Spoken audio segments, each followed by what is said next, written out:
2030 में कलयुग का अंत होगा या सतयुग का प्रारंभ। भगवान ये क्या हो रहा है, मेहरबानी करके मुझे समझाइए मेरी। और महाकाल, काल भैरव और हनुमान जी तांडव करेंगे और 30 तक ये फाइनल सारा रिजल्ट सब लोगों के पास आ अभी मजा आएगा ना। हिमालय उड़ीसा के संत हुए, उन्होंने लिखा है भैया हमको दे के गए। संत जी ने भविष्यवाणी की है 2025, 2026, 2027 ये 3 साल पूरे विश्व की मानवता के लिए डेंजरस टू डेंजर। तो रुको, क्लाइमैक्स अभी बाकी। आत्मा ने 5500 जब कलयुग बीत जाए, महापुरुष फरमान तब जग तारण को। दर्शकों नमस्कार, तो स्वागत है आप सभी का हमारा प्यारा सा YouTube चैनल आध्यात्मिक ज्ञान सूचना के अंदर।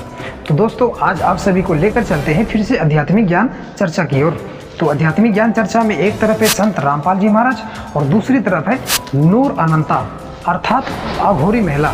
तो दर्शकों अघोरी महिला ने ऐसा भविष्यवाणी कर दिया है जो दुनिया को हिला दिए है। तो दर्शकों अघोरी महिला का कहना है कि महाकुंभ का मेला अब कभी नहीं लगेंगे। और दूसरा भविष्यवाणी यह भी किया है कि 2030 आते आते कलयुग का अंत हो जाएगा। 2030 में कलयुग का अंत होगा या सतयुग प्रारंभ होगा।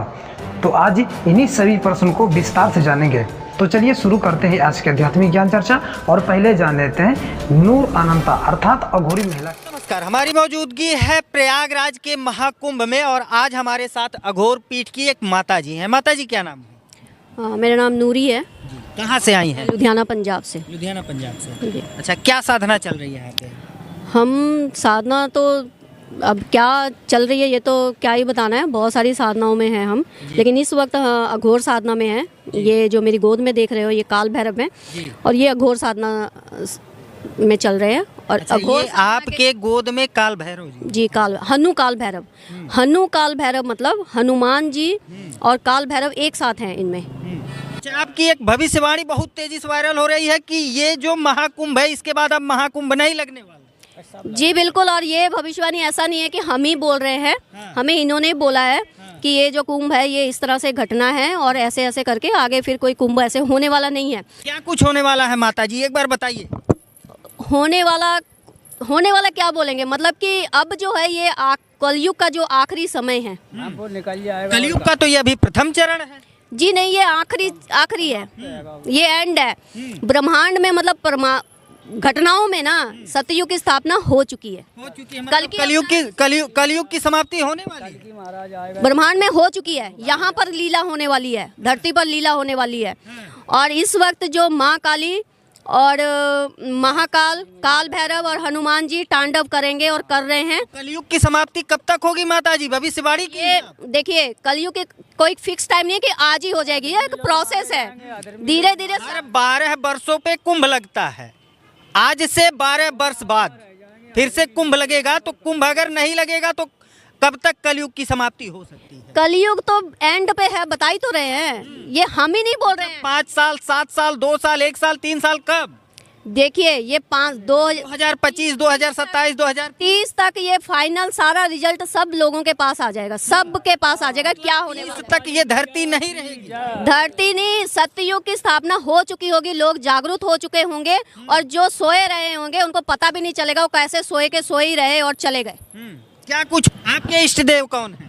कौन है इष्ट देव? हम बता रहे हैं, मेरी गोद में है, मेरी गोद में है महादेव, महाकाल, काल भैरव, जितने भी उनके रूप है, माँ काली, जितने भी उनके रूप है वो सारे उन्होंने ही मुझे, वो ही मेरे गुरु हैं। यहाँ पर अगर कोई बोल देगा आपके गुरु कौन है, आपकी अखाड़ों से, हमारे पास कुछ नहीं बोलने के लिए भाई, हम किसी अखाड़ा से नहीं है। गुरुओं को बुरा लग जाता है, अरे भैया कोई गुरु नहीं है। हमारे गुरु वही हैं जिनके सब गुरुओं के गुरु जो बाप है ना वही हमारे गुरु हैं। आपका कोई गुरु नहीं? अरे मानव रूप में कोई आपका गुरु नहीं? हम नहीं बनाएंगे, हम नहीं मानते, अभी तक बनाई भी नहीं। हमें वो बनाने नहीं दे रहे हैं, वो बोल रहे हैं कि नहीं बनाना, हम चाहते हैं हम बनाए, वो कहते हैं कि नहीं, ये गुरु यहाँ पर कोई इस लायक है ही नहीं कि कोई हमारा गुरु बने। कोई इस लायक है ही नहीं कि नूर माता का कोई, नूर अनंता माता का कोई गुरु बने? नहीं, हमारे गुरु हमारी गोद में ही है। गुरु आपके गोद में ही। हम तब कहेंगे कि हम उनको ना माने। हमें लगता हो कि कोई बात कोई ट्रैक वो हमें गलत दिखा दिए हैं और हम भटक जाए, हम बोले भाई हम नहीं मानते। हम क्यों बोले, जब हमें पिछले 10 साल से ये अनुभव हो रहा है कि वो हमें सही ट्रैक पर लेके जा रहे हैं, तो वही हमारे गुरु हैं, महागुरु हैं हमारे। तो दर्शकों, तो अभी आप देखें नूर अनंता अर्थात अघोरी महिला जी की भविष्यवाणी। तो चलिए अब जान लेते हैं संत रामपाल जी महाराज के विचार को ले चलते हैं इसी कबीर सागर के एक अनमोल और खजाना हाथ लगे अपने। ये देखिएगा 171 पृष्ठ है, समसम वेद बोध, और ये वही बोध सागर खंड है। इसका अध्याय है समसम वेद बोध 171 पृष्ठ पे। यहाँ क्या 171 पृष्ठ पे 170 से थोड़ा सा पढ़ेंगे हम यहाँ से नीचे से। सत कबीर वचन यानी परमात्मा के वचन कबीर साहब बोल रहे हैं सारी, बस इतना ही काफ़ी है। ये देखो, ये यहाँ आगे हम 171 पर यहाँ कहा परमात्मा ने 5 सहंस और 500 5500 5 सहंस 5 सहंस माने 5000 और 500 यानी 5500 जब कलयुग बीत जाए, महापुरुष फरमान तब जग तारण को आए।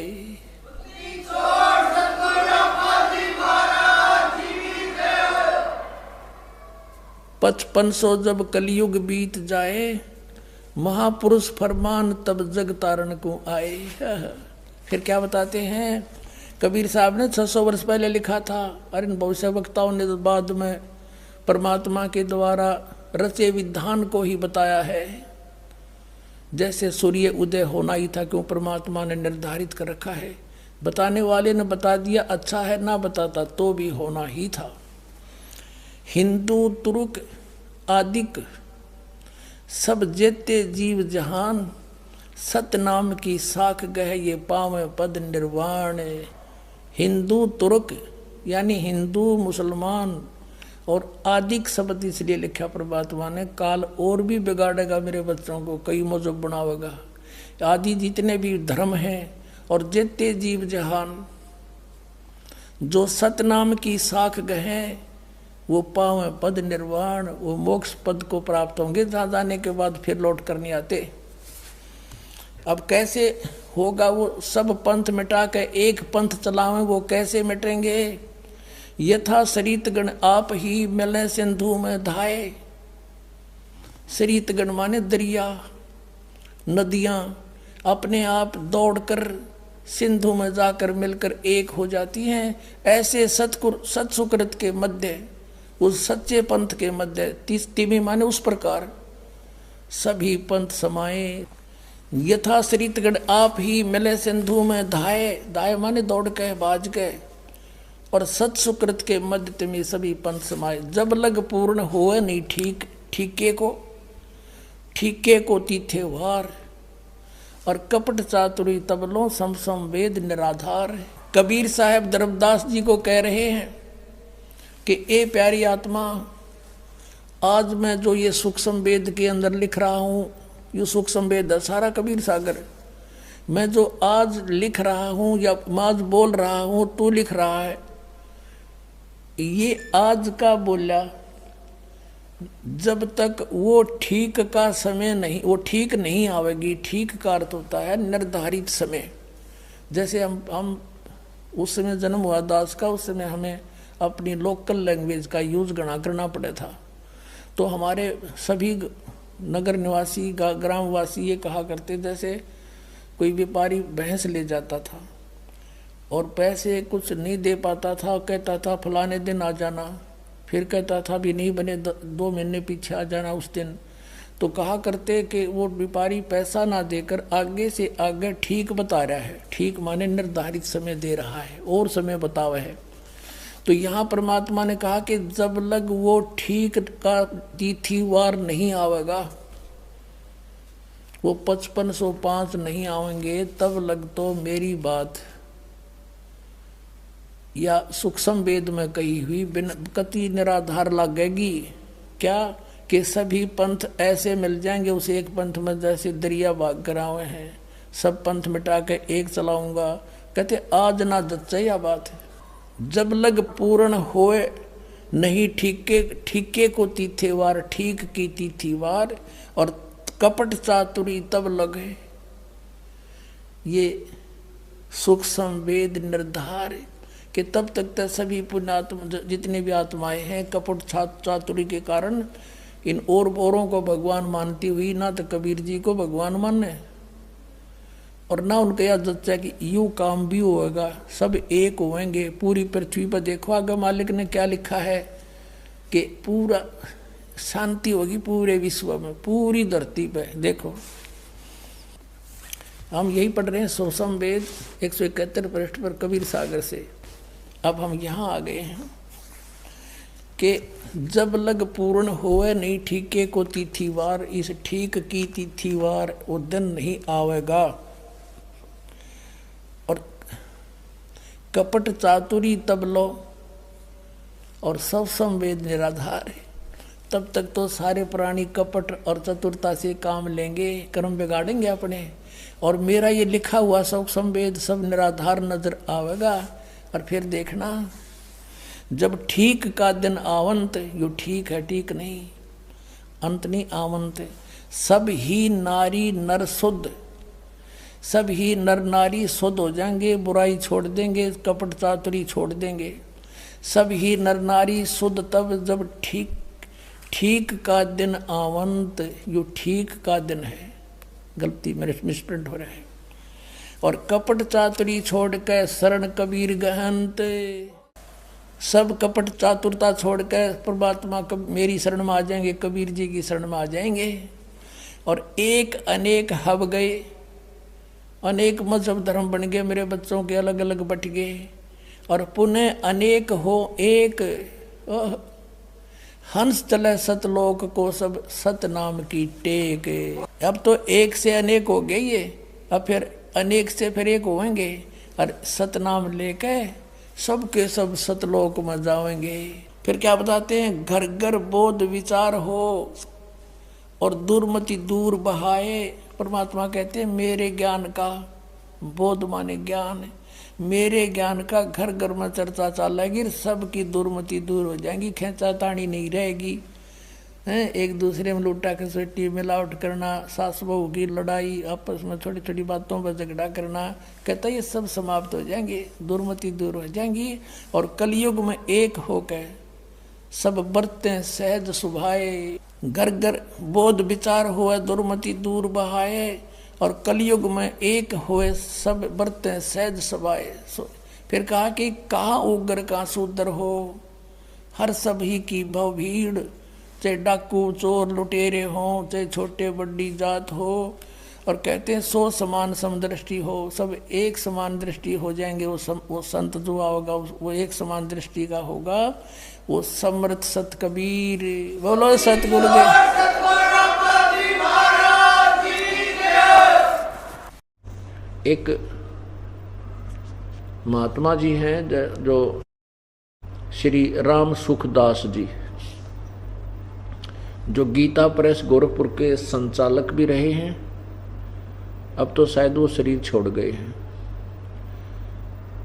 उनका बहुत अधिक बोलबाला है कि बड़े महापुरुष हैं, वो कभी अपना चित्र भी नहीं उतरवाने देते। और उनके प्रवचन आते थे टीवी पर तो केवल श्री कृष्ण जी का रथ का चित्र ही आता था, श्री कृष्ण जी का चित्र आता था, वो अपना चित्र नहीं आने देते थे कि मेरे चित्र की आवश्यकता नहीं है। तो उनकी थ्योरी, उन्होंने थ्योरी बना रखी है, उनका इतिहास पढ़ा हमने। उन्होंने कहा कि तुम सीधे ही भगवान से कनेक्शन जोड़ो, बीच में गुरु की आवश्यकता ही नहीं है। और उनके सिद्धांत को अपनाने वालों की भी कोई कमी नहीं है। परमात्मा कहते हैं भाई गुरु बिन माला फेरते,